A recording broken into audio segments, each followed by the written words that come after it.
All right. Well, thank you so much for joining today. My name is Ashwin. I'm a neurosurgeon at Baylor College of Medicine, and I'm here with two experts in the field of movement disorders and movement disorder surgery. So we want to share with you a little bit about some highlights on essential tremor and some of the exciting therapies and how really patients can find ways to improve quality of life. I would highlight, if you look in the top right here, is our broader team. Helping patients that have movement disorders is really a team effort. It requires a neurologist, it requires psychologists, it requires psychiatrists, it requires neurosurgeons, physical therapists, engineers, scientists, and really it's thanks to this broad team that we have. And Baylor is really quite a unique experience. In fact, I changed a deep brain stimulator battery on a patient who was implanted in 1997 at Baylor. So really a long history of treating patients with movement disorders. So in particular today, we have two panelists. So Dr. Venegas is a neurologist who is an expert in the management of movement disorders. So she specializes in diagnosing and treating patients that have essential tremor, Parkinson's disease, dystonia, and other movement disorders. And specifically, Dr. Venegas is also the director of neuromodulation research at Baylor. Dr. Venegas has a very innovative research program on non-motor symptoms of movement disorders and how we can look at brain imaging studies and neuromodulation to understand how we can improve their quality of life. She's also looking at neuromodulation for gait disturbance in various movement disorders. We're also joined by Dr. Sheth. Dr. Sheth is an expert in the surgical management of movement disorders. He also has a very special expertise in epilepsy and some of the lesioning techniques that go along to minimally invasive treat patients with epilepsy. He also has a special interest in neuromodulation for movement disorders. Hopefully some of you all are from Houston, and if you Google Samir Sheth, Houston Chronicle, you'll see a wonderful article that was written a few days ago on his research program that surrounds that. All right, so with that introduction, we'll move forward, and I think I'll turn it over to Dr. Venegas.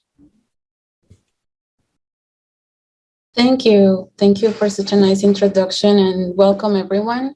We're excited to talk about this topic, which is one of our favorites. So today we're going to be speaking about essential tremor and the innovations in the management of this condition. So first, I am going to next be talking about just overall aspects of essential tremor. This is probably the most common movement disorder condition encountered in clinic, and it is estimated to have a prevalence of 3.2 individuals per 1,000 globally, and this prevalence raises to 28 cases per 1,000 individuals and those older than 80 years of age. On this global map, you can observe that there are areas with higher prevalences, as indicated by the darker red color, such as China, Spain, Brazil, and even the US. We estimate that based on these studies, there are more than 60 million people affected worldwide. And because it may be disabling to some individuals, it also causes a major economic burden and is due to the loss of work opportunities and to the impairments caused by the tremor. Next slide. And essential tremor is characterized by tremor of the upper extremities. However, other areas of the body can also be affected, including the head, the legs, the arms, the vocal cord, and other regions. It's usually characterized only by tremor, but patients may also suffer from gait disturbances and hearing loss as well. And despite the availability of medications for essential tremor, up to 30 to 50% of patients do not experience a therapeutic effect from these medications or suffer from side effects.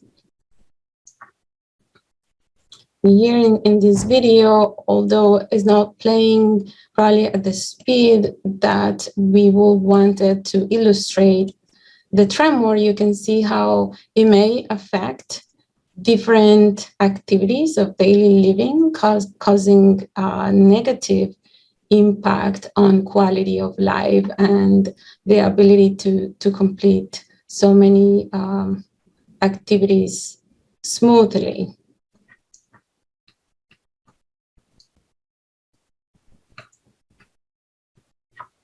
So what is the main concern of our patients when they come to see us for tremor? So one of the main questions that our patients have is, do I have Parkinson's disease, or what type of tremor do I have? And we recognize several clinical features that can help us make a better diagnosis. In terms of the type of tremor, for example, essential tremor, the tremor appears with posture holding. So when we ask our patients to stretch their hands out, and we are able to observe more tremor. Similarly, when we ask them to perform an action such as pouring water from one cup to the other, or do the finger to nose testing. So with action, the tremor is more prominent. In contrast with Parkinson's disease, when the tremor typically occurs at rest, so when patients are just relaxing, watching TV, just putting their hands down, the tremor is more prominent, and it actually often disappears with action. In terms of the physiology, we know that in essential tremor, the tremor is much faster versus Parkinson's disease that has a more pill rolling quality and is a little bit slower. The distribution is also different, with essential tremor being more symmetrical, meaning affecting both hands equally. In general, however, there are always exceptions. In contrast, Parkinson's disease affects usually one side first, and then both sides may be affected. Body parts both may involve several areas of the body. In terms of associated signs, in essential tremor, we may see difficulties with coordination, which we call cerebellar features as well. In contrast to Parkinson's disease, where we observe other features of Parkinson's, meaning slowness of movement, increased tone, and difficulties with gait and posture. In terms of the onset, we call the essential tremor bimodal, meaning it peaks in the 20s and the 60s. While in Parkinson's disease, we usually see more cases between 40 and 75 years of age. The medical treatment is also different, with Parkinson's disease focusing treatment more on the replenishing dopamine versus essential tremor that focuses on decreasing the frequency and the amplitude of tremor. And for this purpose, there are several available treatments with varying levels of evidence for each. But in the last Movement Disorder Society evidence-based review, treatments for essential tremor, the ones that have more evidence include, and next slide, please, propranolol, which is the first-line treatment for most of our patients, primidone, and topiramate. So these three have the highest level of evidence, with the first two being the ones with more evidence. In terms of propranolol, it is a beta blocker. As I said, is the first-line treatment for most patients with essential tremor if there are no contraindications. And is generally well tolerated, but some patients may report fatigue, weight gain, or lightheadedness due to lowering blood pressure or heart rate. Primidone is also a good medicine, very widely used. The most important limitation with primidone is the relatively high frequency of sedation and nausea and difficulties with coordination, not in every patient. And we have strategies to help our patients tolerate their medicines better, but those are the most frequently encountered side effects. Topiramate is also a good medicine for some patients, but I will say has a little bit more commonly seen side effects, such as memory disturbances, difficulty concentrating, finding the right word, and tingling of the hands. So it's not as widely used. Botulinum toxin injections are also used to treat various types of tremors, involving the hands, the arms, the legs, or the head or neck. But the treatment with botulinum toxin injections needs to be individualized to select the most appropriate muscles and those that are going to help us achieve the optimal outcome. So it is an option for some patients, and in other patients, it may be more challenging. There have been smaller studies using other types of medications, such as benzodiazepines. The example that I am putting here on the left-hand side is alprazolam, typically used for anxiety, which may exacerbate tremor, and therefore alprazolam may be helpful for tremor. Zonisamide, gabapentin, and levetiracetam have some evidence in a few populations, so they are not as widely used, but sometimes we as physicians try to pair them with some of the high-line medicines to help our patients even further. However, next slide. Because a lot of our patients do not respond to medical treatment, meaning to the medications I mentioned, or they develop side effects that may be candidate for more advanced therapies, including deep brain stimulation and more recently introduced focused ultrasound. Now I'm going to give our neurosurgeons the lead to continue speaking about these advanced therapies, and we'll talk a little bit again at the end. Great, thanks very much, Dr. Venegas, for that overview of tremor, essential tremor, differences between different types of tremor, and of course the medical treatments. Dr. Viswanathan and I will now talk about interventional treatments, and this is, as Dr. Venegas mentioned, for patients who have tried the medical treatments and unfortunately they have not been sufficient to stop the tremor and return a sufficient quality of life. Also, just take a moment to introduce Dr. Viswanathan, since he introduced the two of us. He is my colleague neurosurgeon here at Baylor College of Medicine, and did his training here in neurosurgery, did a fellowship in the specialized treatment of movement disorders and other related disorders with one of the world experts in Portland more than a dozen years ago, and has been here doing surgery for movement disorders and many other related treatments for more than a dozen years at Baylor on the faculty. Definitely an expert in the treatment of Parkinson's, essential tremor, and other related movement disorders with brain surgery, including deep brain stimulation and other surgical modalities, which we'll discuss now. So I want to just categorize these into two buckets, and we'll talk about each one in turn and go a little bit back and forth. I think one story that you will appreciate over the course of the next 10-15 minutes is that, that old saying, what's old is new again. So I think that will become clear what I mean by that. There are really two types of interventional treatments. There's lesion surgery and stimulation surgery, and we're going to talk for a few minutes about each one. Lesion surgery, as shown in the picture on the left, is basically just that. We focus energy, and there's various types of energy, and we'll talk about that, into a specific spot in the brain for a therapeutic purpose. In this case, of course, to stop tremor. And you can think of this basically as focusing energy, like the sun's light energy, using a magnifying lens into a very tiny spot. And at that very tiny, precise spot, the energy is focused enough to cause a precise burn or ablation or lesion. I'll use those words interchangeably, and what they mean is a very precise area of damage in a specific spot in the brain for a therapeutic purpose, again, to stop tremor. So lesion surgery is one way of doing this, and then stimulation type of surgery is another, and we'll come back to that one in a few minutes. So a bit more about these two types of surgical or interventional treatments.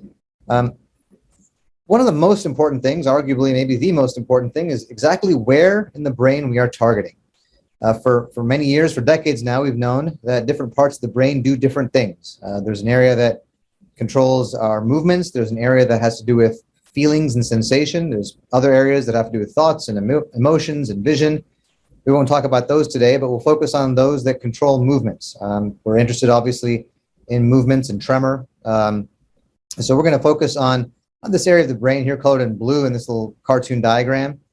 And this little picture here shows that not only is this ribbon of blue in the brain specific for controlling movements, within this blue ribbon, different parts of the brain, different parts of the body have different areas that are represented. So for example, this part of the motor area has to do with mouth and face movements, This area has to do with hand movements, leg movements, etc.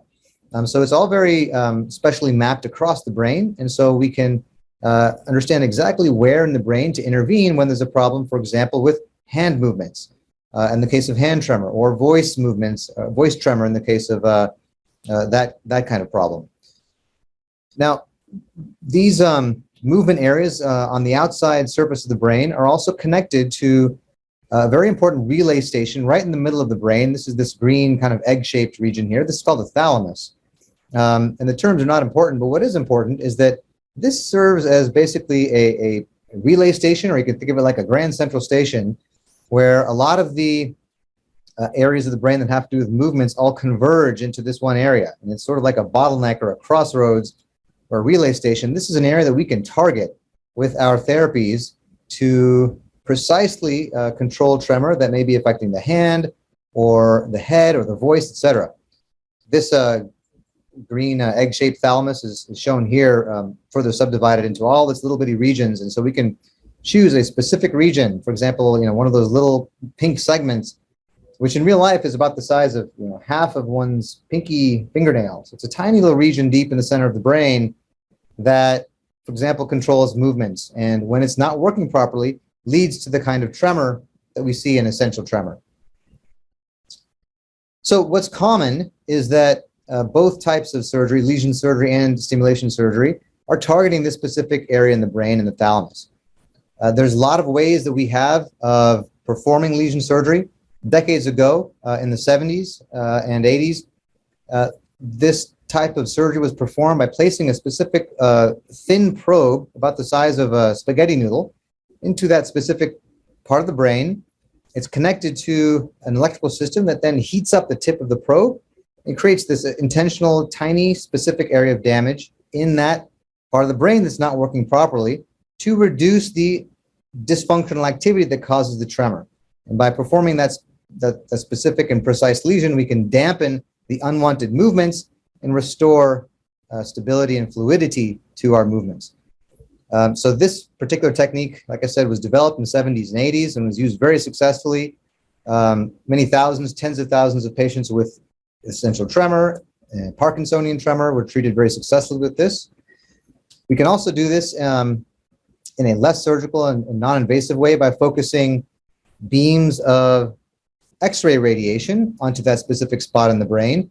One advantage of this technique is that it doesn't require any surgery. The previous one requires the surgical placement of this probe into that specific region.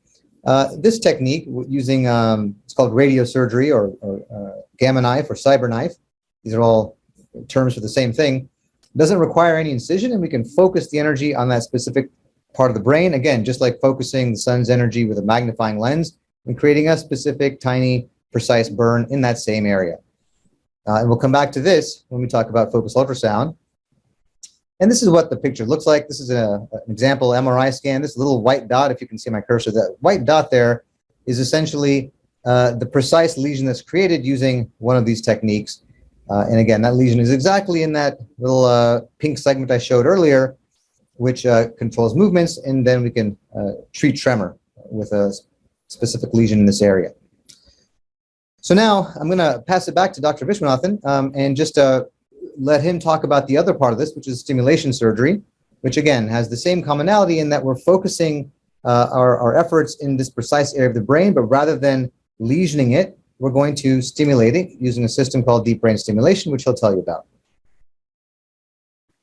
All right, thanks very much. So, deep brain stimulation for essential tremor was FDA approved in 1997. So, since that time, probably 200,000 patients or more have been implanted with DBS worldwide for a number of conditions. So there are 5 FDA-approved indications, of which essential tremor was the first to gain approval. And it's a way of electrically stimulating the brain. So Dr. Sheth showed you where in the brain that we stimulate, but the particular structure is a part of the thalamus. And by electrically stimulating it, we can regulate how brain circuits function. So Dr. Sheth mentioned to you that, in the 1960s, 1970s, it was very common to put a probe into the brain and pass electricity, which heats up the tissues. And this was the most common way of treating tremor, until the late 1980s. And what Dr. Benabeed here, who's pictured, found out is that before you make a lesion, we would generally stimulate. And in stimulating, we found that the tremor would go away. So the idea was, why not chronically stimulate or continuously electrically stimulate the brain to treat tremor? And this became a non-lesional approach for treating tremor and other conditions. DBS has really evolved tremendously. And I think there are really two things that have gone into it. Number one, we've gained a lot more understanding of how DBS works. So there's still some knowledge to be gained there. But two other things have really driven this. Number one is the quality of the MRIs that we can obtain today. So, in the beginning of DBS surgery, we were planning largely based on CAT scans and kind of making inferences about where the target is. Today, using 3 Tesla MRIs and specially tuned sequences, we can precisely visualize the targets for a number of conditions. That's one. And then the other part of it is the intraoperative adjuncts that we have made the surgery safer and much more precise. So today on the left, you can see that we use a robot along with some intraoperative imaging to confirm. And really, we can place these electrodes with an accuracy of somewhere around 0.6 to 0.7 millimeters, which is extremely precise. The beauty of DBS is that you can change the stimulation parameters with time, and you can adjust the stimulation parameters to do two things. Number one, we want to treat the symptoms for which someone underwent the DBS. So for essential tremor, it's controlling tremor. For somebody who has Parkinson's disease, tremor might also be a part of it, but also we're trying to treat symptoms like rigidity and stiffness and slowness. So you can change the electrical stimulation and how the electricity is delivered to accomplish these two objectives. And the other objective we want to do is avoid side effects. So for every structure in the brain that we stimulate, there are generally 2 structures that we want to avoid. And for stimulation for the thalamus, we want to avoid symptoms of tightening, which are related to motor fibers. We want to avoid stimulating the sensory part of the thalamus, which would cause paresthesia. And we can tune the stimulation to avoid these 2 things. There's really a tremendous amount of effort and funds that have gone into innovation in deep brain stimulation and more broadly for neuromodulation. So the government has invested a tremendous amount of money. Dr. Venegas and Dr. Sheth are very actively involved in this. But companies have also as well. So, I've listed these three companies because they are the 3 FDA-approved manufacturers for deep brain stimulation. And each of them have kind of invested in different parts of it. Medtronic has really invested in recording brain signals and seeing how we can use that to optimize therapy and maybe move the therapy towards closed loop or more intelligent stimulation. Abbott has really invested in the idea of how can we make the experience easier for patients. So, using telemedicine to program. So for somebody with essential tremor who lives 100 miles from their physician, oftentimes we can adjust the stimulator to reduce the tremor just through a video visit. And that's a wonderful part of their platform. And Boston Scientific has really invested a lot of energy in terms of how we can deliver the energy precisely and use imaging to optimize how we deliver this the stimulation. So tremendous amount of innovation for DBS. All right, so now we'll move back to, we'll move now to lesions again. So things have really evolved tremendously. And one of the really nice things about this today is that the quality of evidence that we have for the medical procedures that we do has been elevated very highly. As you all may know, the New England Journal of Medicine is really kind of the highest quality of medical evidence that we have. And I'll talk to you a little bit about this trial of focused ultrasound thalamotomy for tremor. So this was published in 2016. And it was a very innovative study in that with focused ultrasound, when a patient is in the MRI machine and undergoing a treatment, they actually don't feel anything related to whether the treatment is being conducted or not. So what they did is they conducted a sham controlled trial. So patients did not know whether they were getting the active treatment or whether they were getting a sham procedure. And then they could actually follow patients to determine, is focused ultrasound thalamotomy better than doing nothing? And as Dr. Sheth had shown you earlier, in the top left corner here, you can see a small version of an MRI. If you blow this up 50 times, you can see the kind of lesion that we create in the thalamus. So a very small and very precise lesion that's made. And what the group had found, this was published in 2016, is that compared to patients that underwent the sham procedure, patients that underwent focused ultrasound thalamotomy, they had significant improvement in their disability, their tremor scores improved significantly, and they had an overall improvement in quality of life along a number of domains, sleeping, eating, drinking, a number of different things. So really substantial quality of life improvements, even though it was just treating one hand, when many patients with essential tremor will have symptoms on both sides of the body. And then more recently, I believe it was in neurology, the team published their long-term results of focused ultrasound thalamotomy. So there were 75 patients that were treated in this trial, and they followed these 75 patients. I think it was about 50 or 55 patients that they followed with regards to their motor outcomes.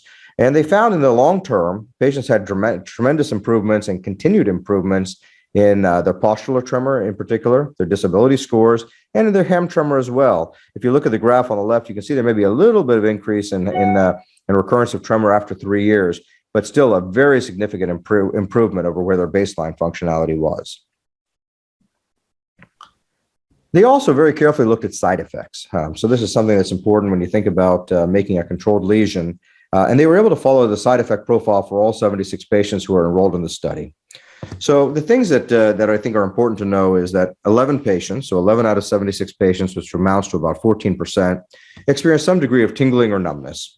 5 patients experienced some degree of change in balance. There were other side effects that were pretty rare. So these occurred in 1 or 2 patients, things like fatigue, unsteadiness, or muscle weakness. But I think overwhelmingly, it's a safe technique, and the investigators rated the side effects as either being mild or moderate or severe, and all of them got classified as being mild or moderate. One nice thing about focused ultrasound is that it really doesn't require anesthesia. Now, an anesthesiologist may be present to provide a little bit of medication, but to do deep brain stimulation surgery, and particularly the second part, somebody needs to be under general anesthesia because it's just uncomfortable to tunnel the extension cables and implant the generator when somebody's under lighter sedation. But with focused ultrasound, we really can minimize this. And as a result, even as patients get a little bit older, 90, maybe the new 70 or 60. We can perform ultrasound thalamotomy even in patients as they advance in age. I think the biggest criterion is somebody feels well and, they're able to tolerate the procedure, but it's very well tolerated. What's very interesting is this was a publication. I'm sorry I didn't cite the reference here, but this was done in Toronto, but though there are studies in the United States as well. This was a study where patients underwent bilateral focused ultrasound thalamotomy. And they looked at, can you lesion one part of the brain, at one time? And when a patient does well, bring them back at some other time to lesion the other part of the brain. And if you look at this image here, you may be able to appreciate that the lesions are a little bit asymmetric, meaning that on one side of the brain, they've gone a little bit deeper, or maybe I should say on the other side of the brain, they went a touch more superficially than they did on the other side. And in doing this, we think it's a safe procedure to do on both sides. Now, this is not FDA approved in America to do today, but it has been submitted to the FDA. So hopefully over the next year, we'll gain some safety and information to know that this is a safe therapy for patients. All right, I think I'll turn it back over to Dr. Sheth. Thanks. Okay, I'm gonna continue talking about focused ultrasound and tell you just a bit about what the patient experience is like and kind of how it works and what you go through on the day of the procedure. So first of all, how does it work? As I showed in the beginning, imagine a magnifying lens focusing the sun's energy onto a tiny point on a leaf and creating a lesion or a burn. That's exactly what's happening here. There's more than 1,000 beams of ultrasound energy that are all housed in a helmet that gets placed on the patient's head. And these 1,000 beams focus, each one focuses a pencil thin or laser thin beam of energy into one spot. So all the rest of the brain really gets a minimal amount of that energy, but where all those 1,000 beams hit in the center, that's like focusing that light energy with the magnifying lens. And that 1,000 beams focused in one spot is what causes the temperature to rise enough to cause a tiny, precise burn. And again, we focus that exactly on that same spot in the brain that we've been talking about this whole time that has to do with controlling tremor. So what is the patient experience like? On the day of the procedure, you show up to the focused ultrasound site. We cut the hair quite close, and the reason for that is that when we put the helmet on, there needs to be close coupling or close contact between the ultrasound elements in the helmet and the skin in order to conduct the energy from the ultrasound machine into the skin and into the brain. The The second part is the planning. The procedure is done in an MRI scanner. I'll show you a picture, a video of that in a moment. So once the helmet is placed, the patient lies on an MRI table, and we get an MRI scan, a very high quality one, to identify the exact target in the brain that we've been talking about this whole time.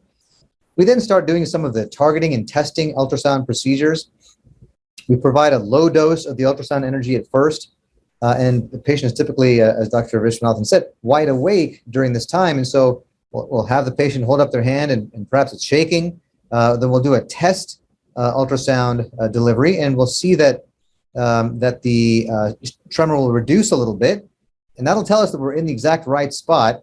And then we'll turn the energy onto the full therapeutic dose and deliver that dose of energy. Again, checking the hand motion with spiral testing, drawing, glass pouring, etc., and confirm that the lesion is fully created and that the tremor is appropriately treated. And so one big advantage of this therapy is that in real time during the procedure, we see that the tremor is treated and that it is completely gone by the time that we finish the procedure. This is a video. Hopefully it plays okay and it's not too shaky as you see it. The patient lies on the machine. Again, the helmet is around the head. And now you see here these beams of energy, up to 1,000 or so, that can be focused with laser-like precision into a specific spot in the brain. We can just adjust that position a tiny bit to make sure we're in exactly the right spot. Again, test the hand tremor, make sure that we're getting tremor control, that we're not getting side effects, and then turn it up to the therapeutic dose to create the actual lesion. And this is done over the course of an hour or two over the course of that therapy. This is what an example response may look like. This is a patient immediately before on the left and immediately after on the right, the focused ultrasound therapy. Again, it is an immediate effect. So I'll hit play. And again, hopefully you can see it well enough.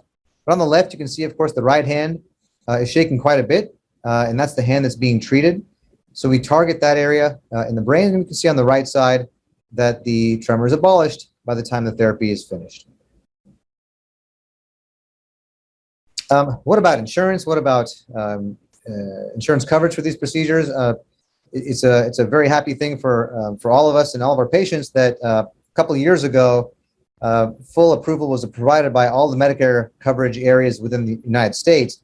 This just shows a map of how that occurred over the course of 2018 to 2020. So now, a couple of years after all that, we're enjoying a time when this procedure is completely covered by Medicare, and many private insurers are falling in line and covering this as well.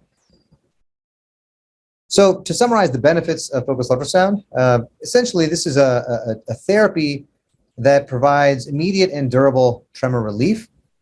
I think it combines sort of best of both worlds in some ways. We started this whole talk with the lesion procedures from the 60s and 70s. And so we're combining all this experience, 50 years worth of experience and tens of thousands of patients worth of experience, but now using a therapy delivery mechanism that is very well tolerated by the patient. There's no incisions, there's no need for anesthesia, there's nothing that's placed in the brain, there's no ionizing radiation, for example, that had been used in the past and is still available today. So it really combines the benefits of precise lesion therapy, which we have experience with for 50 years, with a delivery mechanism that's very safe and tolerable. It's an outpatient procedure, doesn't require anesthesia. If a patient needs a bit of anesthesia, that can certainly be available, but it can otherwise occur without the need for general anesthesia. Certainly no device implant and no actual surgical placement of any kind of device in the brain. And so now I'll pass it back to Dr. Venegas for the final kind of summary comparing focused ultrasound and deep brain stimulation. Thank you, Samir. And we thought it was a good idea to summarize with a comparison table, because the goal of this talk is not to leave anybody confused about what's better, as individuals, if you're interested in one of these therapies or both, you should have a conversation with your physician and together make a decision about what is best for you as an individual. And I thought it was a good idea to compare the two in this final table. So what is the approach of each of these therapies? Focused ultrasound is non-incisional versus deep brain stimulation. It is a surgical therapy that requires incisions. In terms of the procedure itself, the principle for focused ultrasound, as Dr. Shed was saying, is a small ablation versus deep brain stimulation that involves the implantation of hardware, implantation of electrodes inside the brain. The head shaving, which is a very common question. Yes, the full head for focused ultrasound versus a small area for deep brain stimulation. In terms of contraindications, if someone is unable to undergo an MRI, that person cannot have focused ultrasound. For deep brain stimulation, is more based on overall surgical contraindications. So if you have a high surgical risk because of comorbidities or other conditions or medications that you're taking that put you at higher risk, then may be relatively contraindicated to have DBS. Laterality for focused ultrasound to date is only approved for one side of the brain. There may be trials that are going to demonstrate safety in both sides, but we do not have them available yet. So far it's indicated only for one side of the brain. So you will have to choose which hand you want to treat, because one side of the brain will treat the other side of the body. And deep brain stimulation could be unilateral or bilateral, meaning the electrodes can be implanted in both sides of the brain, and therefore the movement, the tremor, the slowness, the stiffness can be treated in both sides of the body. Adjustments, focused ultrasound does not allow adjustments because, as we said, the principle is the small ablation that happens the day of the procedure and that cannot be modified, versus deep brain stimulation, where we do have the ability to make program changes. We use different configurations, use different frequencies and power on the electrodes to try to optimize treatment in the first few months and usually make small changes over time. So thank you all very much. And now we're open to questions. That's right. And we'll just leave the lecture portion of this with just a couple high-level overall thoughts.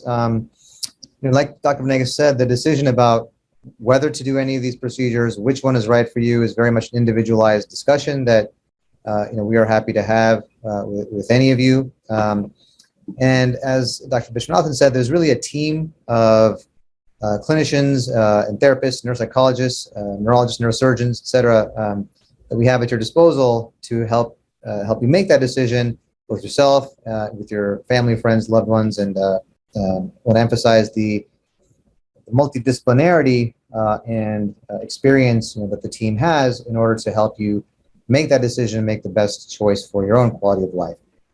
So we'll wrap up the lecture part at this point and leave time for questions. I think there's several already popping up. I'll just introduce Raman Virvork, who has coordinated this this webinar, and we really want to thank her for doing that and working with the Essential Tremor Foundation to do so.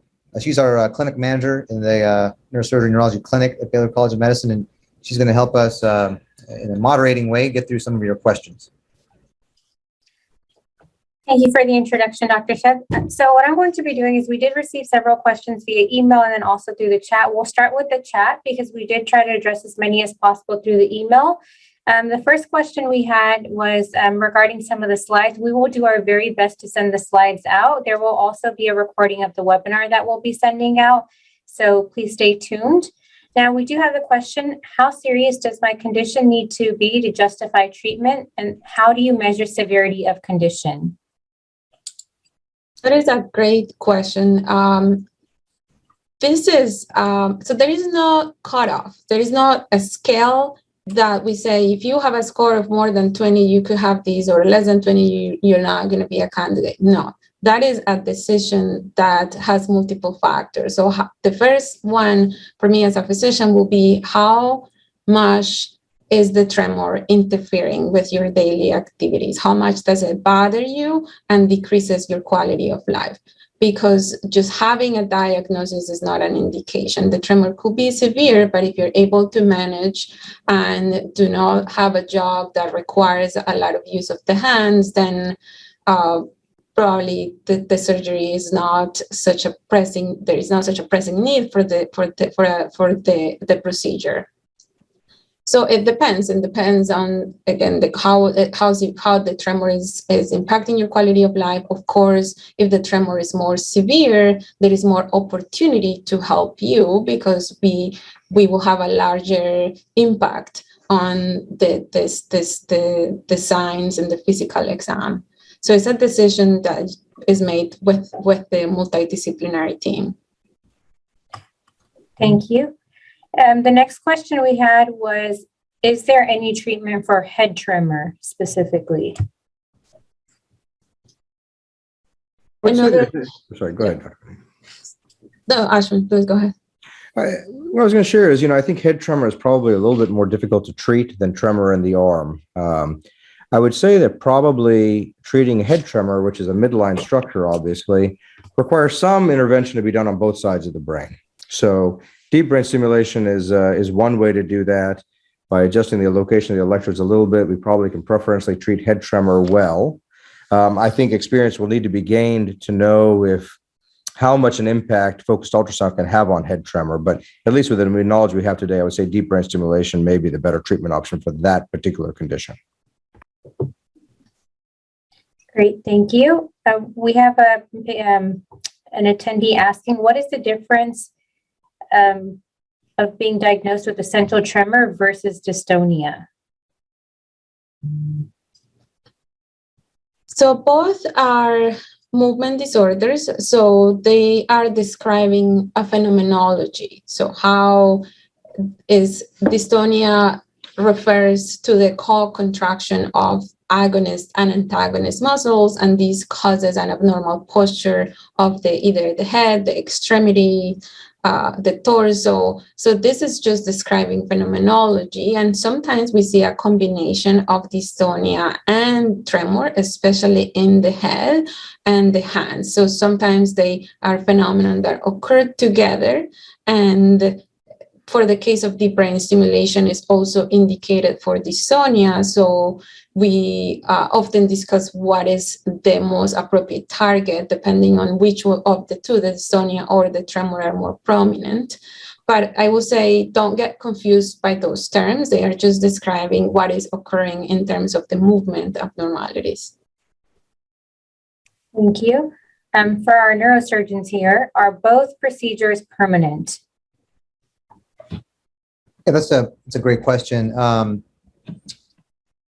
In some ways, potentially. So deep brain stimulation is a therapy that is an adjustable therapy. It's a modifiable therapy. Once the surgery is done, as Dr. Venegas said, she or one of her colleagues would adjust the delivery pattern of the electrical stimulation with a wireless remote control, essentially, and adjust how the stimulation is delivered to the brain, find the settings that are best suited to treat the symptoms.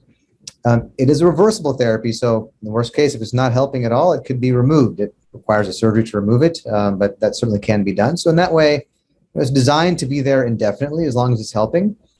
If it's not helping and if the patient wants it out, it can be removed and there's no permanent change to the brain. Focused ultrasound or any kind of lesion therapy is, on the other hand, a permanent change in the brain. So, of course, the advantage would be that if it is a helpful therapy and if the lesion is helpful, it's a durable treatment and you live your life with it. You don't have to come for adjustments. You don't need replacements of a battery of a device. Of course, the disadvantage, if there are side effects caused by it, we can't turn it down or turn it off. And so that gets back to the experience required to do this precisely and accurately so that the lesion is created in a place where you're happy to live with it. Thank you. And we have another attendee who would like to know, where is focused ultrasound available? Great question. Well, it's certainly available here. We're just launching our program now. There's a number of sites, a few dozen sites in the country, a couple in Texas, and of course, the one that we are just launching right here at the Baylor College of Medicine. So feel free to get in touch with us and we can provide information about that. Thank you. And we have another question about focused ultrasound. Can a patient come back at a later date to have a second side done? I think there's active work on this subject, on this topic. There is a study that's been completed, and the information from the study has been submitted to the Food and Drug Administration for approval. Today, I don't think we would treat both sides. And generally, what I would suggest is we would do one side and in a delayed manner, consider doing the other side when you're doing well and feeling great. So it's possible, but it may be a few months away to treat both sides. Thank you. And then can focused ultrasound or DBS be used to treat vocal tremors? I think this is similar to the head tremor question. Vocal tremor is, again, kind of a midline phenomenon that probably requires stimulation on both sides of the brain. So it may be a slightly different adjustment of the target that we might use for deep brain stimulation, focusing on the hand itself. But we have had very good results with that. And DBS may be a better approach for that today than focused ultrasound. Thank you. In terms of DBS, how long will the batteries last? Yeah, great question. There are two types of batteries. There's one type of battery that is not rechargeable. So once it's implanted, it just works until it starts running out. Those batteries tend to last 4, 5, maybe 6 years. So on average, let's say 5 years. The advantage of those is that you just set it and forget it kind of thing. You just let it run and it lasts for, let's say, 5 years on average. There's another type of battery that is rechargeable. The rechargeable battery is smaller and thinner, lower profile in general. It only lasts for about a month, but it's rechargeable. And so with a fairly easy charging system that you just wear around your neck, like a collar, it wirelessly recharges the device. You might have to do it once a week, may take about an hour or so. And if you do that, it will last for a long time, 12, 15, even up to 20 years before you need the device replaced. Thank you.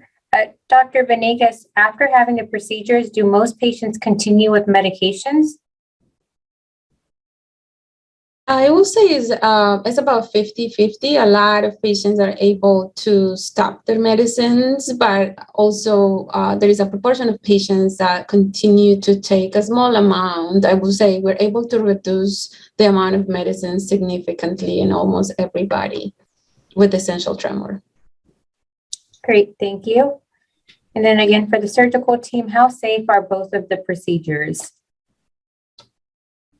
I think there are risks to both approaches, but I think they can be minimized. For deep brain stimulation surgery, the two risks that we really work to avoid are infection, which may occur in 1 in 50 patients, and the risk of hurting somebody with the surgery. And that usually may be associated with somebody taking a blood thinner around the time of the procedure. With focused ultrasound, the beauty is that you're awake for the procedure, and we can contour the lesion to your symptoms and to the effect that we're looking for.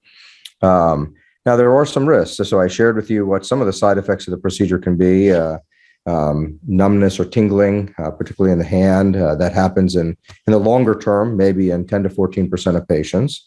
And then there's a smaller fraction of patients that may have some balance trouble in the longer term. So that would probably be in the realm of 6% of patients that may have that. But again, the benefit probably relates to the size of the lesion that we create, so it can be adjusted to help avoid those things. Dr. Sheth, any further comments on that? I agree. I think the surgical procedure, DBS, has more associated surgical risk. The actual procedure has certain risks, as Dr. Vishwanathan said. They're not zero. They're quite small, on the order of 1%. But they are there, and they are mostly there at the time of the procedure. Once the procedure is done, for the most part, those risks diminish substantially. With focused ultrasound, the procedure itself is easily tolerable. It's done awake. It's outpatient. The side effects there are those that could last for weeks or months. Tingling in the fingers, perhaps some very subtle weakness. Most of those dissipate over weeks to months if they occur at all. There's only a small fraction of patients that still have them many months later.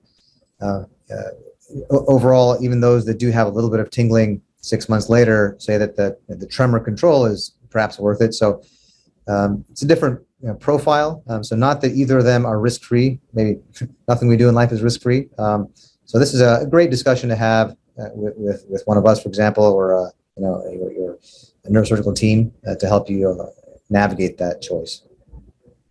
Thank you. We have discussed the treatment of left versus right side for focus ultrasound and whether it can be done at the same time or separately. But what about for DBS? Can you treat both sides and then can it be done at the same time or is it done separately?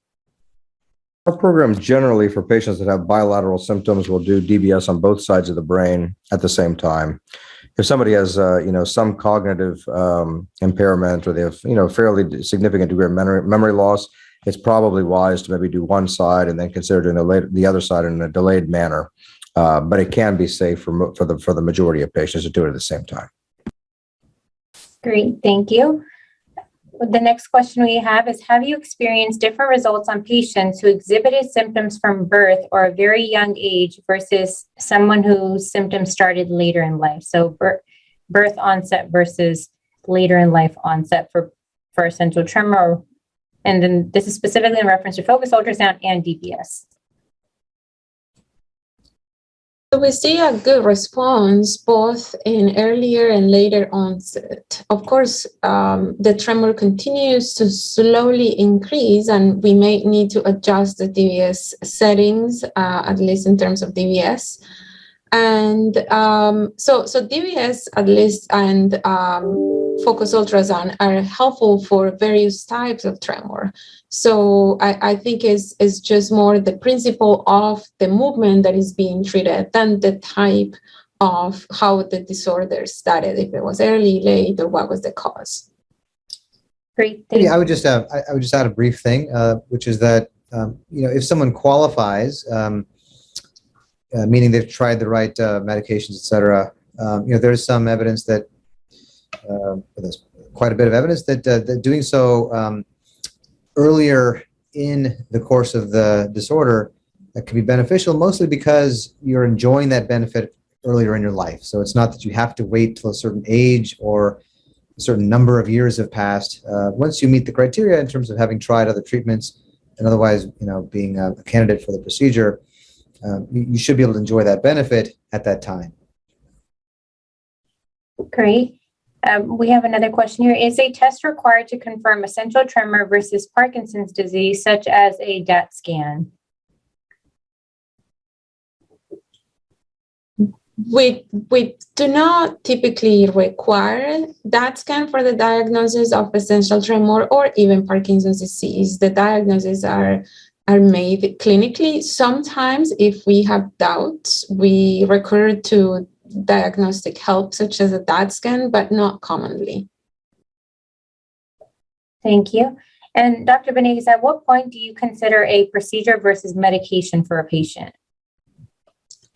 I think this is tied to the discussion we were having about quality of life. If someone has maximized pharmacological treatment, meaning medications, in terms of the dose, the onset of side effects, and we still are not able to control the tremor, I think that is a good time to start thinking about advanced therapies. I think that the medication should always be tried, and if there are side effects or the improvement is incomplete and the quality of life is still being compromised, then we need to have a discussion about additional options. Thank you. We have a question here.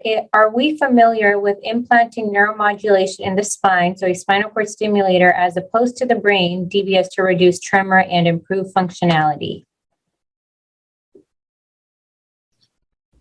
So spinal cord stimulation is a possibly helpful treatment, still under investigation for especially gait, like walking difficulties in Parkinson's. There have been some case reports of some patients improving in terms of tremor, but we don't really have a lot of evidence for that. We're actually pursuing similar studies here at Baylor, so at some point we may be able to spread the word about our findings. Thank you. When is focus ultrasound suggested? I think, again, it would be when symptoms are interfering significantly in somebody's quality of life or in a meaningful way in somebody's quality of life, And when you're a neurologist, and you agree that it's the right time. So I don't think there's a specific right point, but I think it's when symptoms are interfering with quality of life and you and your physician think it's the right time.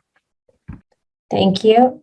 We had a couple of questions about research. We had one question come in about why is there not more research being done on essential tremor? And then the second question we have about research, is there any research on essential tremor and genes, so your genetics? There has been a lot of research in genetics, and there are several genetic mutations that have been associated with either higher risk or lower risk for essential tremor. So in terms of genetics, I think we have good advances. And also in the pathophysiology of tremor, there are animal models that have been developed, and the pathophysiology is every time better and better understood. And I think that is exactly what we need to be doing to be able to reverse the symptoms more successfully. Yes, I think that there is a lot of good research out there, and the fact that we have a new therapy such as focused ultrasound is a demonstration of how the field continues to evolve in terms of neuromodulation therapies for tremors and other conditions. Great, thank you. We have several questions about stents, pacemakers, back surgery, and screws being implanted in the body. Is there any indications as to someone not being eligible for this procedure if they have a pacemaker, screws, stents, when it comes to focused ultrasound or DBS? Yeah, very good question. Comes up with patients all the time. The main consideration is whether that implant is MRI safe. So, if the surgery were done recently, almost all of these implants now, whether it's stents, pacemakers, hardware for orthopedic or spine procedures are MRI compatible because of the importance of MRIs in our lives and in our healthcare. So, as long as the device or implant is MRI compatible, it's likely that we'd be able to proceed. Of course, specifically, we'd be happy to look into it for your situation individually. Just the focused ultrasound is dependent on an MRI. So if somebody cannot have an MRI for one reason or the other, DBS is still an option because with a CAT scan that's specially done, you can visualize the landmarks that you need to target. And during DBS surgery for tremor, in particular, oftentimes we'll test patients to make sure they have a good response. So DBS would still be an option in those situations. Thank you. And then along the same lines, is a dye used in the MRI procedure? So we do, for the DBS procedure, an MRI is important for both DBS and focused ultrasound. It's not required for DBS; it can be done without it. But someone who is able to get one, MRI provides a very good picture. For various reasons we can go into, again, in an individual discussion. When we do the MRI for DBS, we typically give a dye, the contrast dye. It's not mandatory, but it's typical. For focused ultrasound, that MRI typically does not involve contrast or dye. Thank you. I know we're coming short on time, so I'm going to try to consolidate as many questions as possible, and then whatever we don't get to, we'll try to email. But we've had several patients ask, where in Texas is focused ultrasound offered? And then what is the best way to find a movement disorder specialist in someone's local area? Is there a website we can check? Is it calling your insurance? What would be the best option there? And maybe I'll answer the first one, and Dr. Venegas can answer the second. But as I mentioned before, there's a few installations. This is a highly technical instrument and experienced team that's required, so it's not available kind of everywhere. There are a couple installations in Texas. One, of course, here at Baylor College of Medicine, which we're just launching now. So we'd be happy to talk to you about that therapy if you're interested here. And in terms of the neurologist referral and availability, Dr. Venegas, you want to field that one? So we have a large movement disorders division here at Baylor, and we're actually very flexible. We're able to see anyone in Texas virtually at this point. The first appointment, we usually do want to see patients in person, but follow-ups can be done virtually. And however, if someone is interested in a different location, I will say reaching out to the Essential Tremor Foundation or the Movement Disorder Society. They often have physicians by location that can be and that can be very helpful. And in some locations, if there is not a movement disorder specialist, typically general neurologists are familiar with essential tremor and will be able to start medical treatment and make an appropriate referral as well. Great. And then just, again, we'll probably get to one or two more questions. We had a question about what is the difference between minimal and moderate impact on life? What would we call moderate impact on life from the essential tremor? If you're referencing to the study that I referenced that was recently published, they did not get into the exact criteria of what qualified for a minimal impairment on quality of life. But I'd probably, if you asked what my impression would be, if somebody had a small degree of numbness or tingling in their index finger, for example, that would probably be considered a minimal impact on the quality of life. If somebody had, more noticeable numbness or tingling in the hand, that they noticed but didn't severely impact their quality of life, that would be moderate, and then a severe one would be one that impacted their quality of life. So, but I can find out more information about that, but that's my impression. Thank you. I know we're coming short on time. We still have several questions, so we will do our very best to get emails back to the folks that we did not answer their question. We did want to share our contact information should anyone be interested in seeing one of the providers here on our team. So I wanted to share for the Baylor College of Medicine Department of Neurosurgery, our contact number is 713-798-4696. I'll also put this in the chat. The best email to reach us at, if we did not answer your question, please feel free to email us. It's neurosurgery@bcm.edu. So neurosurgery@bcm.edu. And again, our fax number, if you do want to fax a referral records to schedule an appointment with one of our providers, is 713-798-3739. We are located in the Texas Medical Center here in Houston, Texas. Our address is 7200 Cambridge Street, Suite 9B, Houston, Texas, 77030. Dr. Venegas, I am going to pass it over to you to share the contact information for neurology, if that's okay.